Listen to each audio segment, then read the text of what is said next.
अब कल से श्राद्ध पक्ष चालू हो जाएगा। पूर्णिमा है ना कल, पूर्णिमा से ही हो जाता है। पूर्णिमा से अमावस्या तक 16 दिन का श्राद्ध होता है। 16 दिन का ये पितृपक्ष होता है। ये पितृपक्ष जो आने वाला है कल से, इस पितृपक्ष में आपको क्या करना चाहिए वो ध्यान से सुनिएगा।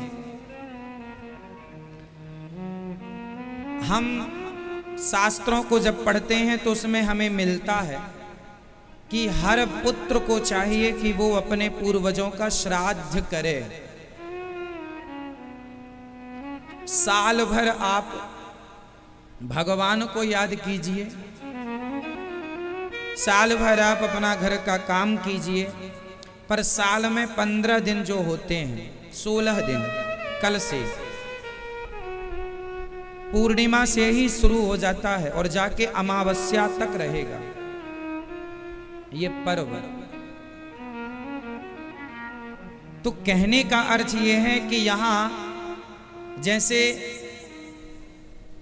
आप बड़े बेटे हैं अपने घर में, तो बड़े बेटे को श्राद्ध करना चाहिए। श्राद्ध का अर्थ क्या होता है? श्रद्धा से दिया गया दान, श्रद्धा से किया गया कर्म, श्रद्धा से किया गए कर्म को किसके लिए? अपने पूर्वजों के लिए। श्रद्धा से किया गया दान, श्रद्धा से किया गया उनके लिए कर्म श्राद्ध कहलाता है। श्रद्धा से किया गया श्राद्ध होता।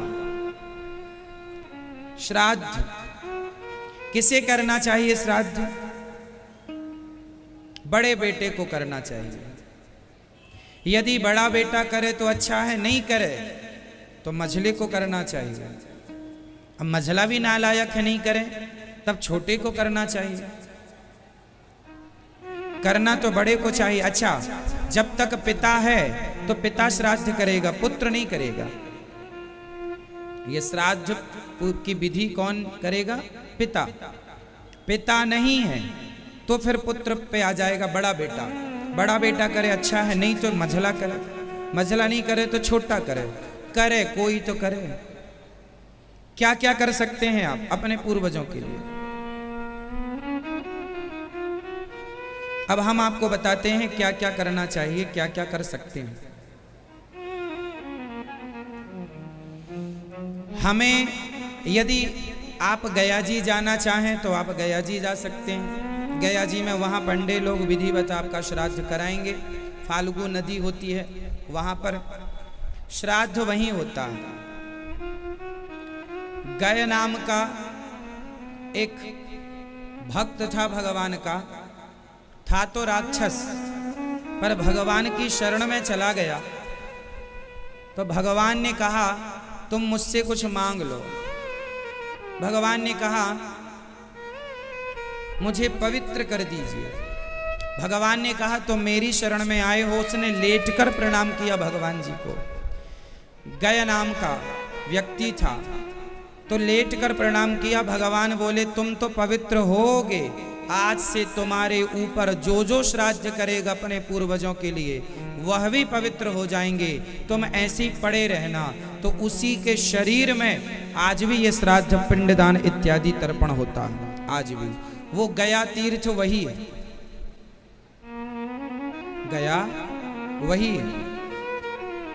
तो गया जी हमें जाना चाहिए। यदि आपके पिताजी का आप श्राद्ध करना चाहते हैं, पिंडदान। अच्छा, पिंडदान कब से होता है? जैसे 13वीं होती है ना, तो 13वीं के दिन भी पूजा होती है, उसमें भी पिंडदान होता है। वो पिंडदान उसको प्राप्त होता है जिसके लिए हम कराते हैं 13वीं, जो भी चला गया है। कुल मिलाकर ये कहना है कि हम बच्चों को चाहिए कि हम अपने पूर्वजों के उस ऋण को उतारें जो ऋण हमारे माथे पर है।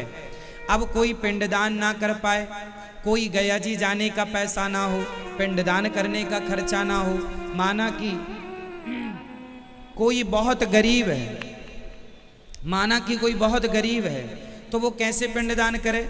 ना गया जी जा पाए, ना भागवत जी की पोथी करा पाए, ना कुछ काम कर पाए, वो उसके पितर कैसे तृप्त होंगे? माना कि कोई व्यक्ति बड़ा गरीब है तो उसका भी एक उपाय है। कहते हैं कि आप दोनों हाथ उठाकर, यदि गरीब है तो अत्यधिक, कोई बेटा अपने पूर्वजों का पिंडदान श्राद्ध ना कर पाए, धन का अभाव है, तो दोनों हाथ उठाकर अपने पूर्वजों को याद करे, हे मेरे पूर्वज, हे मेरे भगवान, मेरे पूर्वजों को सद्गति दीजिए। मैं इतना गरीब हूं कि मैं उनके लिए कुछ ना कर पाया। आप अपने पूर्वजों से प्रार्थना करिए कि भगवान से प्रार्थना करिए मेरे पूर्वजों को सद्गति दें। और प्रार्थना करते करते यदि कोई 2 आंसू बहा देता है तो वो आंसू ही पिंड बन करके उन्हें प्राप्त हो जाते हैं, उससे ही उनकी सद्गति हो जाती है।